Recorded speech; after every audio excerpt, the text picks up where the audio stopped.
ಮಾನ್ಯ ಮುಖ್ಯಮಂತ್ರಿ ಸಿದ್ದರಾಮಯ್ಯ ಸರ್ಗೆ ನಾನು ಮನವಿ ಮಾಡ್ಕೊಂತೀನಿ. ನಾಳೆ ಇರುವಂತಹ ಕ್ಯಾಬಿನೆಟ್ ಅಲ್ಲಿ ಅಂದ್ರೆ ಗುರುವಾರ, ನಾಳೆ ನೀವೇನಾದ್ರೂ ನೇಮಕಾತಿ ಬಗ್ಗೆ ಚರ್ಚೆ ಮಾಡಿ, ಈಗಿರಂತ 400 ರೋಸ್ಟರ್ ಬಿಂದುಗೆ ನೀವು ಚರ್ಚೆ ಮಾಡಿ ಅಪ್ರೂವಲ್ ತಗೊಂಡು, ನಾಡಿದಿಂದ ನೀವೇನಾದ್ರೂ ನೋಟಿಫಿಕೇಶನ್ಸ್ ಮಾಡಿಲ್ಲ ಅಂದ್ರೆ, ಫ್ರೈಡೆಯಿಂದ ನೋಟಿಫಿಕೇಶನ್ಸ್ ಮಾಡಿಲ್ಲ ಅಂತಂದ್ರೆ, ಈ ಸತಿ ಮಾತ್ರ ಸ್ಟೂಡೆಂಟ್ಸ್ ಯಾವುದೇ ಕಾರಣಕ್ಕೂ ನೀವು ಬರೀ ಏನೋ ಸೋಷಿಯಲ್ ಮೀಡಿಯಾದಲ್ಲಿ ಹೇಳಿಕೆ ಕೊಡೋದಕ್ಕೆ, ಪೇಪರ್ ಹೇಳಿಕೆ ಕೊಟ್ಟುಕೊಂಡು ನೀವು ಕಾಲಹರಣ ಮಾಡ್ಕೊಂಡ್ ಬರ್ತಾ ಇದ್ದೀರಾ.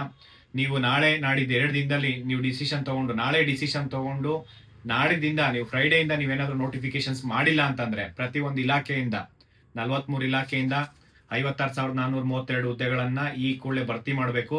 ಅದ್ರ ಜೊತೆಲಿ ಇನ್ನೂ 50,000 ಖಾಲಿ ಹುದ್ದೆಗಳನ್ನ ನೀವು ಫೈನಾನ್ಷಿಯಲ್ ಡಿಪಾರ್ಟ್ಮೆಂಟ್ ಇಂದ ಅಪ್ರೂವಲ್ ತಗೊಂಡು ಇದೇ ವರ್ಷ ಕನಿಷ್ಠ 1 ಲಕ್ಷ ವೇಕೆನ್ಸಿ ಫಿಲ್ ಮಾಡಬೇಕು.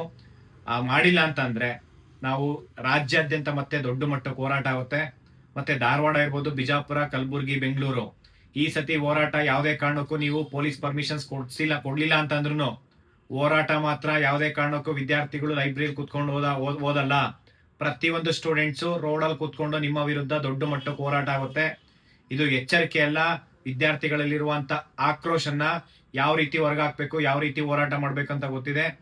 ಈ ಸತಿ ಮಾತ್ರ ನೀವು ಇದೇ ಕೊನೆ ಚಾನ್ಸು. ನೀವು 2 ಸೀಟು ಬೈ ಎಲೆಕ್ಷನ್ ಗೆದ್ದಿದ್ದೀನಿ ಮಾತ್ರಕ್ಕೆ ನೀವು ಡಿಲೇ ಮಾಡುತ್ತೀನಿ, ಇಲ್ಲ ನೋಟಿಫಿಕೇಶನ್ಸ್ ಮಾಡಲ್ಲ ಅಂತ ಏನಾದ್ರು ನೀವು ನಿರ್ಧಾರ ತಗೊಂಡ್ರೆ, ಮುಂದೆ ನೀವು ಈಗಿರುವಂತ ಸರ್ಕಾರನ ಮಾಡಿದ್ರೆ, ವಿದ್ಯಾರ್ಥಿಗಳ ಮಾಡಿದ್ರೆ ಏನ್ ಬೇಕಾದ್ರೂ ಮಾಡ್ಬೋದು. ಅದು ಮಾಡಿ ತೋರಿಸ್ತೀವಿ. ಸರ್ಕಾರ ನಾಳೆ ನಡೆಯುವಂತಹ ಕ್ಯಾಬಿನೆಟ್ ಅಲ್ಲಿ ಗಂಭೀರವಾಗಿ ಚರ್ಚೆ ಮಾಡಿ ಶುಕ್ರವಾರದಿಂದ ಪ್ರತಿಯೊಂದು ಇಲಾಖೆಯಿಂದನೂ ನೋಟಿಫಿಕೇಶನ್ಸ್ ಮಾಡಿ ಅಂತ ಹೇಳಿ ಮನವಿ ಮಾಡ್ಕೊಂತೀನಿ. Thank you so much. ನಮಸ್ಕಾರ.